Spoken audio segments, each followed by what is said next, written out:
5, 4, 3. And we are back, folks, here on the Michigan Insider on the Big 1050 WTKA online at the Big1050.com. Sam Webb, Mr. Ira Weintraub on the other side of the country, as a matter of fact. I am in Las Vegas for the Big Ten, last day of Big Ten Media Days, Michigan's day of this now sprawling session, 3-day session for these, 18 teams. And we have Seth Fisher in Charlevoix, Michigan. Seth, how you doing this morning? I'm pretty good. I'm surprised that your town is considered the Las Vegas, noted Big Ten city, Las Vegas, where the Big Ten gets together and meets. The Yeah, center man. of the This, Big Ten Conference, Las Vegas, uh, Nevada. man, I got to tell you, and Craig, I mean, driving down the strip, the irony of the big casinos is the backdrop of this college football preseason media session. I was just struck. How did we get here? But A here we little, are. a Good little on the morning. nose. Good morning, Craig Ross. How are you? Hi, I admit I'm a dinosaur. I'll be the first to admit anyone who wants to call me a brontosaurus is fine, but I hate it. I hate 18 teams. You know, Big Ten football's Midwest football. You know, LA, Seattle, okay, great places, not the Midwest. And so none of this appeals to me. Vegas is amusing for about 3 hours. It is not where Big Ten football media day should be, my opinion. Others will disagree, I know, but it's just all money now. It's just all packaging. It's just all inventory, and it's all. You know, but I'm a dinosaur. I admit it. Yeah, man. Well, here's the thing, though. It's once you get in there, get into the session with people, Mm-hmm. get in there to the session with the guys. Now it's just a regular old media day, and we're Yeah. talking to the players. We're talking to Sharon about the upcoming season. And one thing we can't necessarily expect an answer on is what do they think about Tony? What do we think about Tony Petitti changing his tune on Michigan? Tony changed his tune. Seth Fisher, what am I talking about? Well, Tony apparently sent a letter to the Committee on Infractions in support of Michigan saying, hey, we think they did a crime, but we also think they served enough time. We punished them. We tried to torpedo their season because we listened to Alan Haller and all of what we thought at the time was his wisdom, suggesting that players were in danger because the signs were stolen, and now we realize the folly and the foolishness of following Alan Haller. He's no longer even Michigan State thought that was stupid, right? so, so now he's no longer the AD, right? So we think that they've served enough time and Michigan should receive no more punishment. And so now all the rest of the Big Ten is saying Tony should get the hell out of Dodge, should get the hell out of town, should no longer be the AD. And now, should Michigan fans change their tune on Tony? Seth Fisher, what say you? I think Tony Petitti is a puppet, and whoever's got their hand up there this week is doing the talking. So when it was Alan Holler, he was going to say whatever Holler told him to say. And then he got done with that, and all the TV rights people were talking to him because that's who he is, right? He's a TV guy, and that's who he knows, and that's who he cares about. And when they came to him and they said, all right, listen, man, getting, having, having Michigan serve more penalties, having feuding with our number one moneymaker is not doing us any favors. We need these guys, and that's part of the thing. They need Michigan to travel to USC. They need Michigan to be playing in these marquee games. They need Michigan to be playing an unbalanced schedule while Penn State gets their nice little, walk to the Big Ten championship and whatnot, because that's the money. That's where it comes from nowadays, right? That's what we're doing here. So I think that someone had a talking to with him, and with the NCAA stuff going on, they realized that there was, it was a bad look that was going on right now to have him denigrating the media value of one of their major assets. And they said, you got to pull this back. So he waited till media day, and he's making a story out of it. The damage is already done, right? Whatever they were going to do. Sharon Moore was on the sideline coaching against Ohio State. Sharon Moore was on the sideline coaching for Michigan's 1,000th win. Sharon Moore was on the sideline when Michigan had to face Penn State, couldn't pass the ball because they couldn't pass block, and they had a quarterback with a bum shoulder who could barely practice, and they just had to run the ball 32 times in a row. That was Sharon Moore coaching on the sideline those days, not Jim Harbaugh. So we took it, and then Michigan won anyway. And, eventually, unless you're a message board idiot, you run out of things to say, and you have to exist in the reality that is our world. And part of that reality is Michigan makes a lot of money for the conference. And I think that's what this is about. Well, Petiti hasn't redeemed himself in my eyes. I mean, what Seth has just said is all accurate, but Petiti hasn't redeemed himself. If Petiti would come out and say, I was a dope, I was a fool, I got worked by a complete idiot, Alan Haller, I got worked by a bunch of stooges in the Big Ten at other places. If he would come out and admit that, and then say, so I wrote this letter saying, I was wrong and this never should have happened in the first place, then I'll say, okay, I'll listen to him as an actual human being. But at this point, to me, he's nothing more than a corporate suit managing his inventory, and that's it. And so until he comes out and apologizes to Michigan, apologizes to the Michigan fan base, then no, he's the same old dope that he's always been. and so no. My reaction to Petiti is he's just there. He's sort of a force of nature, like Typhoid Mary. That's how I perceive him. But what do you think, Sam? Yeah, I buy Ira's. So Ira said, sort of painted a picture of forced contrition, that it wasn't even answering to being smacked around by Michigan. Big brand, the TV networks basically saying, listen, you answer to us at the end of the day, and we want Michigan and Ohio State. And if you can't give us Michigan and Ohio State in the form in which we want them and need them, then we don't want you or need you. We can replace you. And so he's basically getting in line and putting Michigan in the form and fashion in which they should be in. And so the networks can be happy and not even really necessarily believing in what he's saying, that Michigan's on the merits served enough punishment for what the crime that he says they committed. More that, hey, I'm beholden to these networks, and so this is what they want, and I'm going to give them what they want. Yeah, I mean, go ahead, Seth. I think that I'm taking the cynical route here, but I want to make it clear that I'm not happy at all about it.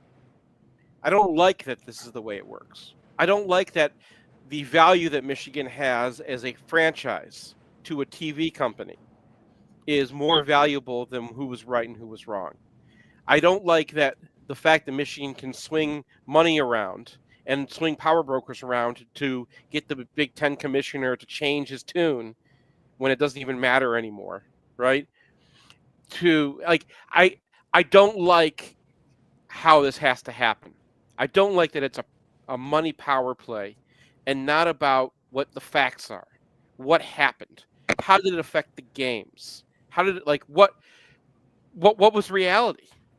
It doesn't matter. And I think that Tony Petitti going and talking to, speaking out one side of his mouth when he's talking to the Big Ten and issuing punishment in the middle of the season, right, when it actually matters, when he can actually affect the games, and doing what he did for the reasons that he did it. And then he turns around 2 years later and is going to write this nice letter when Michigan is facing an infractions committee that everybody knows is not about the facts. And okay, is this going to influence things? Maybe it does. But I think that what he is saying is, look, we need these guys for TV. That's a consideration, NCAA.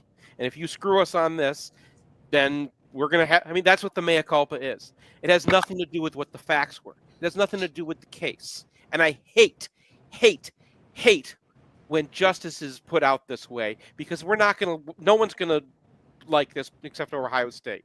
No one wants that system. Here's the thing, guys.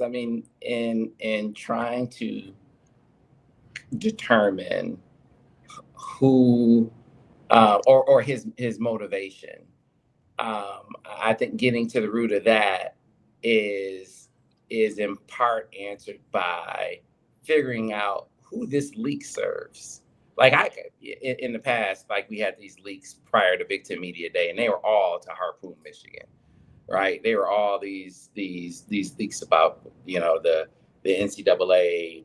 It was Burgergate, the Signgate, and it was always before Big Ten Media Day. But this leak about this support of Michigan, it really doesn't influence things in Michigan's favor. Does it? Does it really have any way? The committee has already seen the letter. The letter is in their possession. Doesn't have any greater sway that people know about it publicly, does it? So the letter being out, does it help Petitti? Nah, it just makes the rest of the conference hate him. Who does the letter being public, who does leaking it serve? Have you figured that out? That's a really good question, and I don't really know the answer to that. You're right. Petitti hasn't really in this made Michigan or feel great about him. He was the ringleader of this moronic crap in the first place. So they're not going to feel good about him. The rest of the conference now feels like he's just Shemp and from the Stooges, and so the rest of the conference now doesn't feel good about him. So I have to agree that Seth is essentially right.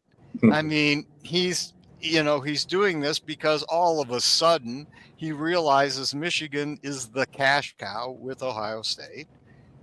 But really more Michigan, to be honest. Michigan is the cash cow in the Big Ten, and that's what he has to protect at this juncture. He's protecting, as you or Seth said, inventory, and that inventory isn't as valuable if Michigan somehow is completely degraded, particularly by this nonsense. The question Sam asks is, who does it serve that it's leaked? And I think that's an interesting string to tug on. Yeah. I don't think that I have good enough answers, right? Because what you have to do is look at who reports it and who do they talk to. And then after a while, you watch the same reporter have the same kind of news. You can figure out who they talk to, right? Right? Like, okay, this guy talks to player agents. We get it, right? He's getting information from the agents. It's good. It's good info. It's good source. But once you know who it is, you know where it comes from, and then you can kind of gauge off of that. I don't know. I don't know how. I haven't followed the string yet, right? I haven't tugged on that yet. So who it serves, I have no way of speculating. I could make up ideas, but I have no way of speculating with any kind of accuracy to be worth saying it right now. And if someone does, They can go ahead and say it. I just don't have that kind of perspective at the moment to Yeah, have any kind of accuracy that I'd trust. because it doesn't strike me as something that, like, he himself. Why would Tony Petiti wanna, of his own volition, like me? If Mhm. I'm Tony Petiti, why would I want to throw this out there? I mean, like, all these other fan bases are gonna hate me now, and it's not gonna make Michigan fans love me. Like, why would I leak this? Why would I put this out? And it doesn't necessarily serve the purpose of helping the bottom line of getting the desired outcome. I mean, he's Sam, also. Yeah. it's inventory. And this is why I was whining like I've been whining about this forever. It's inventory. And college football has moved from football games between traditional rivals in the Midwest, at least from the Big Ten, to inventory. That and into a product. And that's what's happened. Now I'm old, but that's what's happened over the course of my lifetime. And certainly I don't like it more. People who've grown up with it, or people who are younger, which is essentially everyone, probably is more comfortable with it than I am. But to me, that's what it is protecting a product. I think we're all a certain kind of idiot. We all don't know what kind of idiot we are. Tony Petiti does not know that he's a puppet. Right? We know who he is. We know what he does. We understand that, whatever, like, and there have been kings, very famous kings, who were complete puppets, and whoever talked to him last, that's exactly what he would say. Right? Go back to the French Revolution and look at that guy. There have been lots of guys in power who are like that, right? But they themselves don't think that that's who they are, right? To that person, he's a person. To that person, he has a narrative that he thinks happened. In Tony Petiti's mind, this happened a certain way. And he would like, this is why anybody shares any information, right? He would like people to have the facts that he knows so they can put the picture together that he sees. And I think we all are under this idea that if everyone just understood things from our perspectives, that they would come to the same conclusion that we would. It's not true, but we're all that same idiot, and I'm sure Petiti is too, because he's human. We make fun of him. We call him this, but he is a human being. So that's possibly it. That could be that simple. He's possibly a human being. I see him as Polonius in Henry IV Part 2, right? But let's so guys, to wrap up a discussion from last week real quick, it's wondering how he was going to present relative to Greg Sankey in this whole playoff discussion. His one of his primary points as he was delivering his pitch about his 4-4 whatever numerical combination model. He's like, listen, my model preserves teams playing non-conference schedules worth a damn. Their model, no one's ever going to play games in the non-conference that matter. So do you buy that? Do you buy what he's saying? That with what, the automatic bids, the auto bids, the automatic qualifiers, that we'll actually get non-conference games like a Michigan, Oklahoma moving forward. And if you go the other way, that we'll have more Penn State Villanovas in the future. Because I actually think there's, as much as I hate to give Tony Petiti points, I actually think there's a little bit of a point there. Oh yeah, but you have to read the subtext. He likes to control those games, right? We're going to have that game, but is Alabama going to come up to Michigan in November? No, right? We'll play them in Dallas or something, or Michigan can go to Oklahoma early in the year, right? These are controlled environments. Now sometimes he loses control, right? Penn State goes and beats Auburn, right? These things have happened to him plenty of times, and Vanderbilt, like for a while they were all counting like SEC wins against everybody, and they told Vanderbilt they had to stop playing non-conference games. They that's a thing they did. And if he's saying, "Oh my God, we got to play more non-conference games," they're not. What about your games in the middle of November and October that you keep on playing against the FCS, right? What about the Sun Belt Tour? You look at the schedules that these teams play. It's not like they're going around trying to find. They maybe have one, right?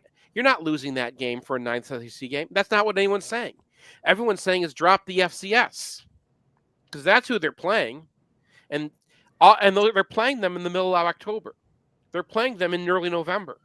Those games happen, the week before they have their rivalry games. No one watches the SEC because they're playing a bunch of nobodies, and that should be an SEC game.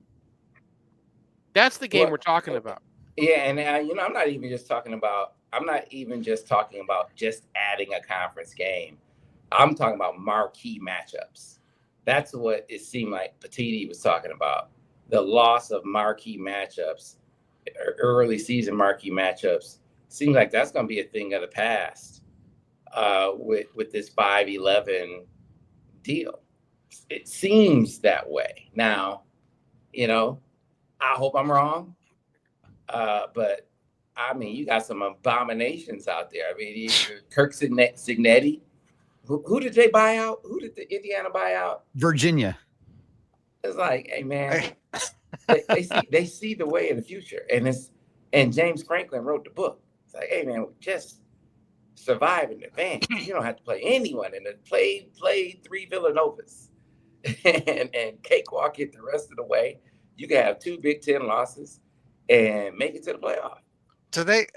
As far as that goes, does Penn State, they don't play Michigan this year, right? No. They don't play Oregon, or do they? But Penn State's, we've been over this before. I made fun of it. Like, Penn State's schedule this year is similar to Michigan's schedule in 2023. Yeah. They're backloaded. They've got like 2 big games and like a medium level game in the end. But it's, mostly a cakewalk until then. This is what it's all going to be. Here's the thing, though.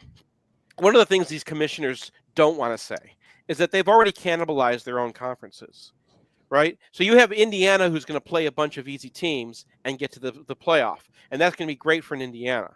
But Maryland this year is going to be awful. Northwestern this year is going to be awful. They're going to have Team Purdue. Teams are worse than they've ever been. The difference in the expanded playoff in the scenario is that Michigan had to win those games. In the similar schedule, Michigan had to win those games to get to the playoff. Penn State can lose those games and still go to the playoff. Yeah. I mean, that's James Franklin's point. Like, you're always going to have these games now.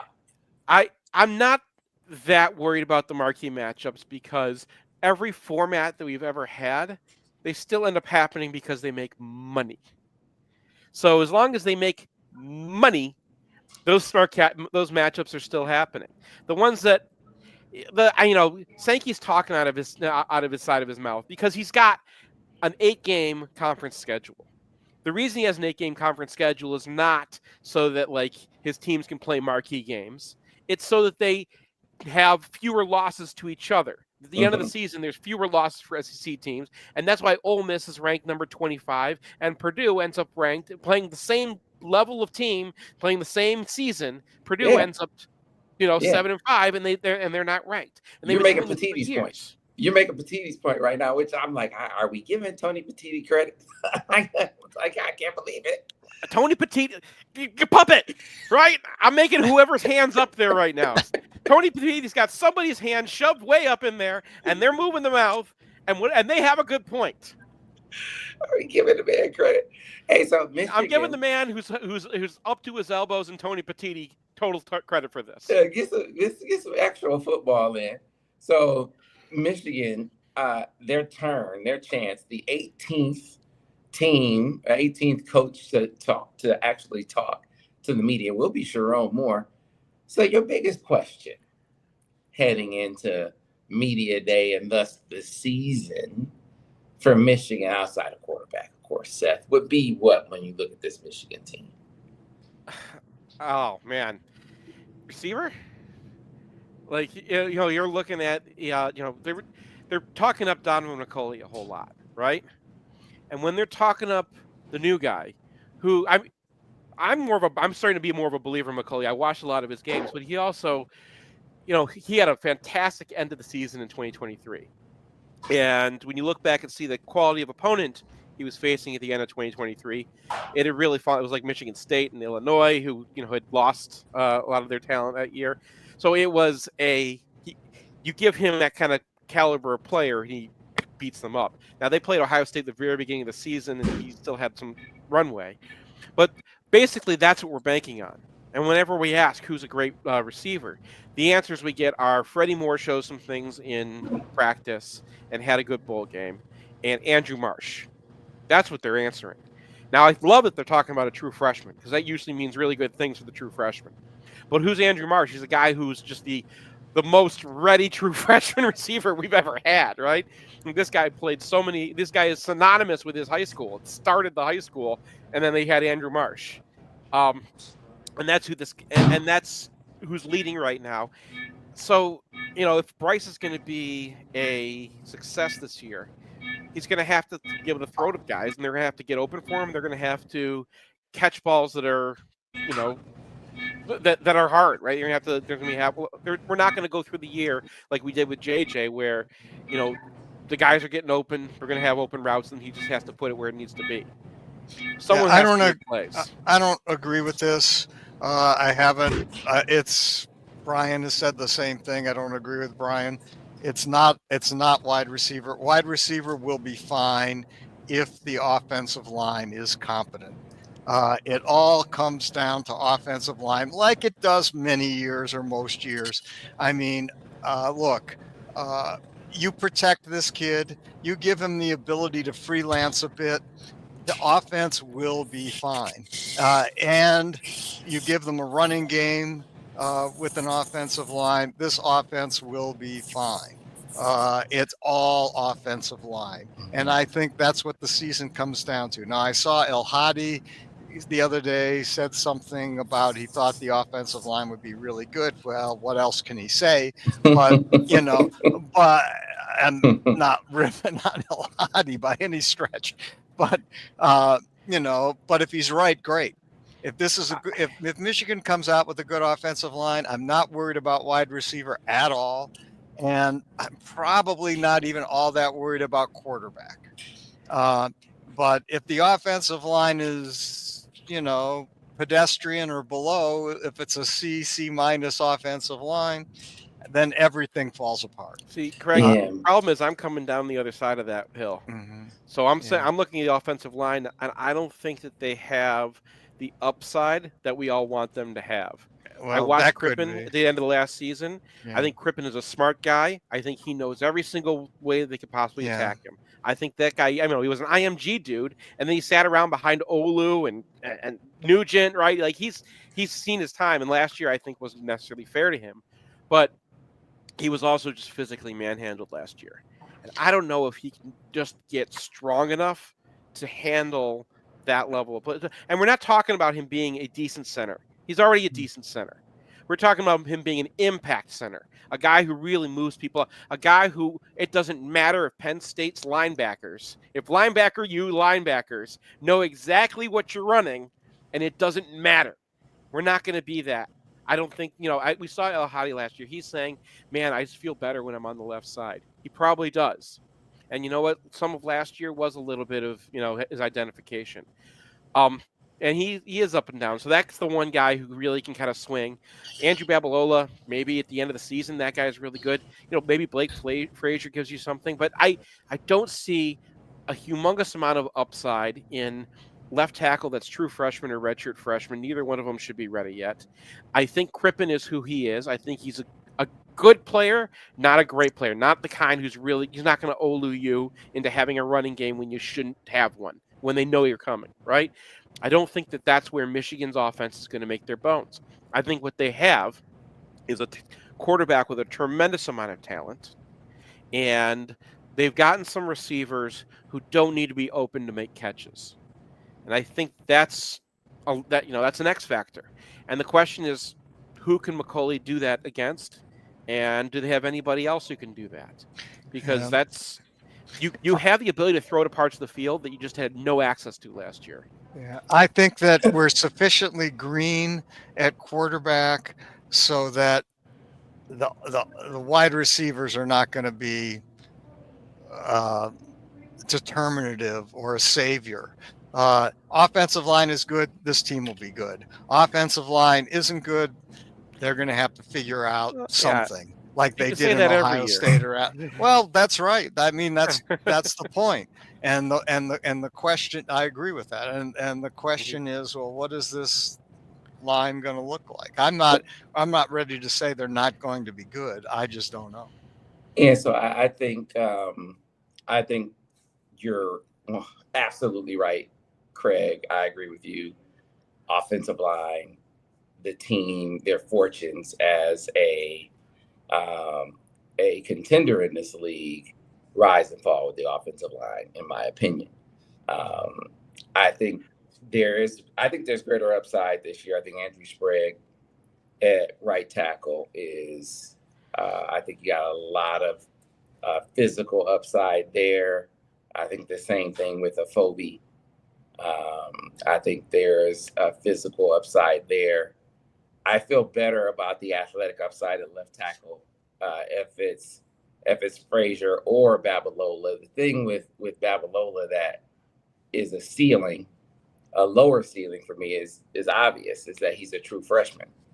A raw true and I just freshman. don't think you can break. Hard for me to imagine breaking through that with the enormity of what Michigan's offense. I mean, it's not, there's what offensive linemen have to learn, and then there's what Michigan offensive linemen have to learn. And I think Michigan's offensive linemen have to learn calculus. I mean, they, and I don't think this goes away. I was talking to Max about this. I mean, the number of times where they just, they run into 11, they're going to block all 11. They're just going to block all 11. Like, teams don't do that.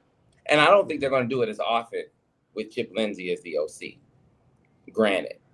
But to do that, your offensive line has got to be like that.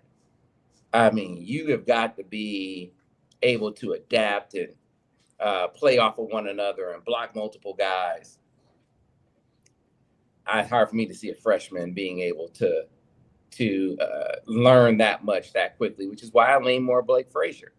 I think he's not Andrew Babalola athlete, but he's a really good athlete in his own right. He's at least been in the program for a year as well, so he has not playing experience, but experience in college.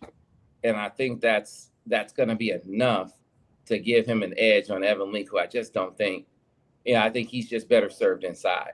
I just think he's better served inside. I don't think he can't. It's not that he can't play at the college level. I just think that he's better inside than a tackle. Yeah, I will say this about Evan Link. I saw him at the grocery store a couple weeks ago, and I think he's fitter. I think he's fitter than he was last year. Okay. Now, what that means, I don't know, but it looks like he's worked on his body, and so he just needs to be a tad bit quicker, and maybe he can play that position. Well, here's the thing. Yeah. Either whether it's this year or next year, he's not going to be a tackle, right? He's not going to be a tackle because it's going to be Sprague and Babalola, or Sprague and Frazier, or Sprague. That's a fair point. Are going to be those guys. It's a fair point. So it's like we're just delaying the inevitable, in my opinion. I want to make a major distinction between, and you said, like, you're not going to go block an 11. You're going to have to do that a little. I mean, here's the thing: the 2022 team, especially 2021, almost as much, really relied on those offensive lines to win battles. I'm not just talking about doing your job.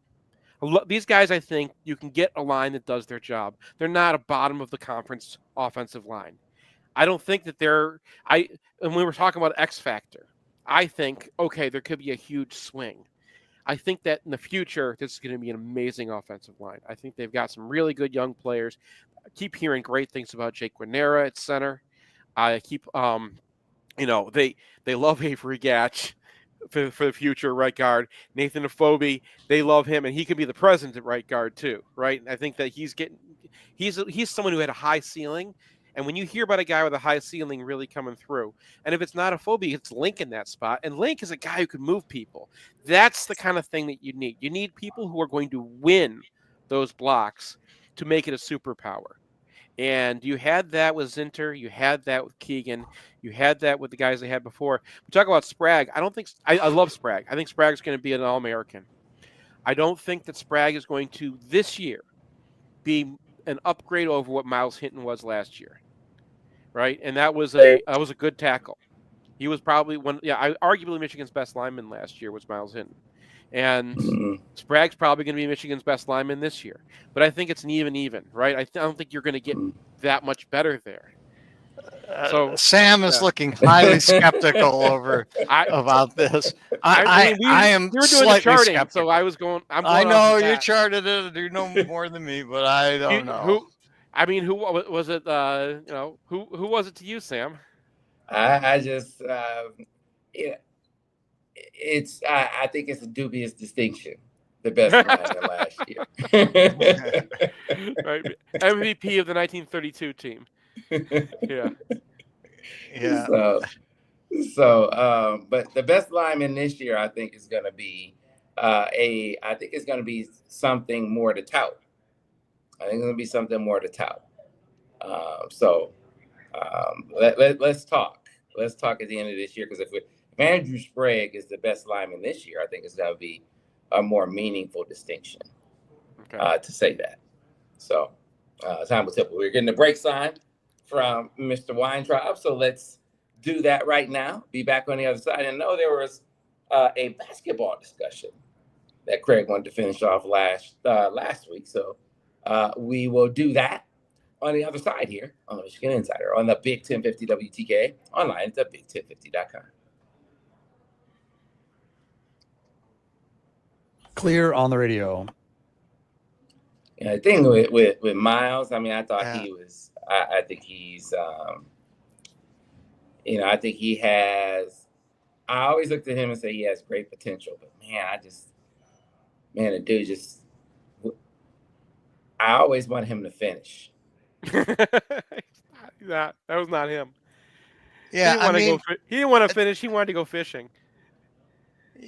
Yeah, I mean, I'm probably wrong about him, and I'll certainly defer to Seth on this, but I've just thought he wasn't that physical. I mean, I think there's more to football than physicality. Yeah, I agree. And I think that when I start talking about he wasn't that physical, he doesn't finish guys, right? Mm-hmm. Well, I would much rather you make your blocks. I'd much rather you not give up the edge, right? And okay, if you've made your block and you've moved somebody out and you've given the yard for the running back to operate in, that's your job. That's what I need you doing. If you can consistently give that guy a yard, I don't care what happens afterwards. So finishing, but like I said, I'm not a football player, so I think that football guys know that we've heard them say it a million times, so you have to believe them, that it hurts when someone finishes you like that. That getting pounded to the ground makes you a worse football player afterwards. And I think that that's why coaches like it so much, because they're looking for that. They want that. More than anything, they just want to beat you, right? They want to get to the end of the game and feel the way that they felt when they were beaten. Or make the other team feel the way that they felt in the past when they were beaten. And you feel like someone just beat the crap out of you. But when I'm charting, or when Brian's charting, because he does the offense, I should say Brian, with this stuff, we're really just looking what affected the play. And Hinton was affecting the play last year. And he was a much better player than it sounds like when we say he didn't finish. Fine, he didn't finish. He'd rather go fishing than finish. Me too. But he was a good player for them last year when the other guys were, El Hadi was up and down. Crippen just physically got beat. You got Jadis making mistakes right and left, falling down in the middle of plays. That's the kind of stuff we couldn't take. So that's where I was with Miles Hinton. And Preeb, Preeb was a good player by the end of the season too. He was if we were arguing who was the best lineman last year, I would Yeah, I might go have with been Preeb. between him and Preeb. Yeah, Preeb. Yeah. That's from my view, that would be the same. But I mean, it's not like Preeb is a NFL guy. I doubt if he is. But he was Yeah, good. you got to take a flyer on Miles Hinton because he's so big. But he's so big in the pedigree. Well, yeah. I mean, when I saw those guys doing, because I charted a couple of the games just to finish our charting. At the end of Yeah, the I year. remember. And you look at the Ohio State game, Hinton's really the only one moving guys. Preeb wasn't. Preeb and Hinton together were moving guys. But, you watch that a few times, and you kind of go through it in slow motion. You see whose shove made the guy move, and then who's the guy who kind of locks him in. It was mostly Hinton doing the shove that made the move, and then Preeb would take advantage of it. Preeb was a smart guy. Preeb knew where to go. Preeb knew how to get under a dude, and then his feet just keep going. And that was important last year because we had some backs who weren't always necessarily hitting the hole at the right time. Mullings, I freaking love Mullings. Mullings is one of my favorite players. But even he was not the best timing. And Edwards, just didn't have the best timing. So that hole had to stay open a little bit longer than Corum, who you win that battle for half a second, he's using it. Back in about 20 seconds, guys. Yeah, no, Corum was special in that respect. And who else is kind of like that is Marshall. Well, all right, guys, we're coming back. Yeah. Take it to the top, back in 5, 4, 3. And we are back, folks, here on the Michigan Insider on the Big 1050 WTK, online at thebig1050.com. Before we get back to the MGoBlog Roundtable, I want to tell those of you who are in the market for a new vehicle, you should get on board with Brighton Ford. Why? Because Brighton Ford is the ultimate destination for your new car or truck. The summer sales event is going on right now, courtesy of Ford, and it's a great time to buy. From now through July 31st, well-qualified lessees can lease a 2025 Escape for as low as $243 a month, or lease a 2025 Bronco Sport for as low as $239 a month. Both is only $3,500 down, 36 months, 0% financing, $0 down payment, and 0 payments for up to 90 days on select vehicles. Plus, get a complimentary maintenance plan for 2 years. Just call 1-800-NEW-FORD or see dealer. For details, get on board with Brighton Ford. Now it's time to get back to the MGoBlog Roundtable. And Craig, last week we took a deep dive into this Michigan basketball team. Dusty May has said this was on the heels of getting out to the open practice, put up a lot of practice clips. Folks got a chance to see what we saw at practice a couple of Sundays ago now, I think. And folks getting excited. It's like I said, if they can shoot, huge if, I know. If they can shoot, they're gonna be really, really, really good. And another thing that's striking, a question came up about this during the press conference. It's like, man, it seems like you're starting to be a haven, Dusty, for 7'2" and 7'3" guys. It's like they're starting to flock to you because they're starting to commit to him in mass, Craig.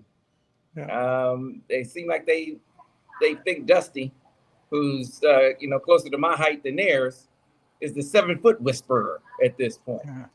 Well, channeling my inner Marlon Perkins, you need a maintenance plan with cars. You need a maintenance plan with the basketball team too. And it seems like that's what he's doing with 7-footers. And Brian had suggested this on the show maybe a year ago. He said, now that we're going to have 15 scholarships, they should grab any 7-footer who can catch the ball and is at all plausible at all, because you can carry them on your team now, even if no one else cares about them all that much. Well, the guys they brought in, people care about a whole lot. Johnson is, to me, as I mentioned last week, a 6'9" version of Dennis Rodman. I mean, he's the deal, and he will be an NBA player. Mara is incredibly skilled at 7'3". Another guy who doesn't finish. Yeah. But but there's something there. There's more than just something there. There's a lot there. And so you'd say, okay, you got those two guys. You got, Will T, who can, and you got Yaxel. You don't need any more big guys. Well, no, he went out and got two more big guys. And he got a guy from Germany, Malik Cordell, who I looked at his tape. He is listed at either 7 foot or 7'1", and he is a team handball player. So he hasn't really played much basketball, and so he doesn't have footwork. He doesn't really understand the game, but the dude can run, and he's a good jumper at that height. He's a very good jumper for a 7'1" guy. Gets up and down the court. He's physical. He's strong.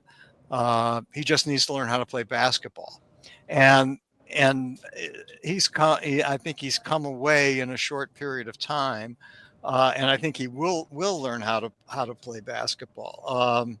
He's older. I'm not sure. Do you know how old he is, Sam? I think he may be 21 this fall. I could be wrong on that, but I think as the season starts, he may be 21 years old. So he's like a hockey guy in the new hockey world. But I think there's just a ton of upside there.